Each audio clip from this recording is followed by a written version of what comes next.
L'entreprise est spécialisée depuis 25 ans dans la pose de clôture, mais toujours sur des créneaux plus ou moins précis, sans grande prétention en ce qui concerne les grandes distances, notamment les autoroutes, les voies ferrées, etc.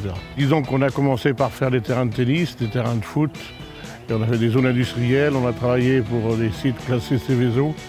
Voilà les clôtures qu'on fait sans jamais beaucoup de linéaires, jamais plus de 10 km.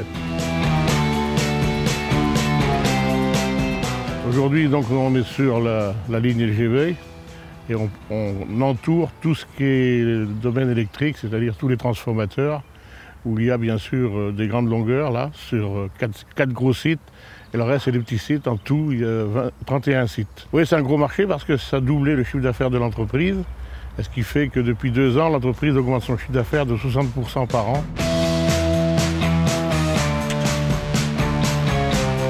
L'avenir de clôturiste, je crois qu'il faudra que le clôturiste soit, comme beaucoup de métiers, très réactif et répondant aux attentes des clients de plus en plus. C'est-à-dire peut-être voir des nouveaux assemblages de clôture pour diminuer les prix, etc.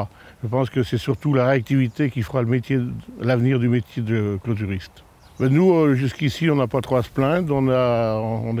Pendant des années, on a fait des hippodromes, une 50aine d'hippodromes en France. Et cette année, on a encore un hippodrome à faire, qu'on commence la semaine prochaine. Quand nous avons eu ce gros chantier, nous avons fait appel à des artisans locaux.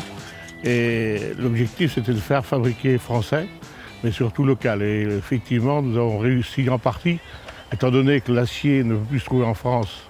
Donc il est importé forcément, mais les poteaux sont fabriqués en Gironde, et les portails sont fabriqués en Vendée, et le grillage est fabriqué aussi en Gironde.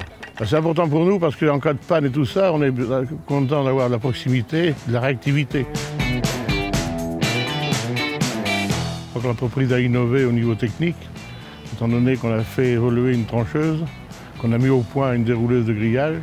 Innovation aussi au niveau de la gestion, parce qu'on est tombé sur le coup de la loi de l'autoliquidation de TVA. Donc il a fallu arrêter notre bilan, refaire un bilan à neuf, de façon à pouvoir opter pour une nouvelle formule de TVA, parce que autrement c'était plus possible au niveau de la trésorerie. Et ça, là aussi, je crois qu'on a innové dans la rapidité et l'action qui a été menée derrière.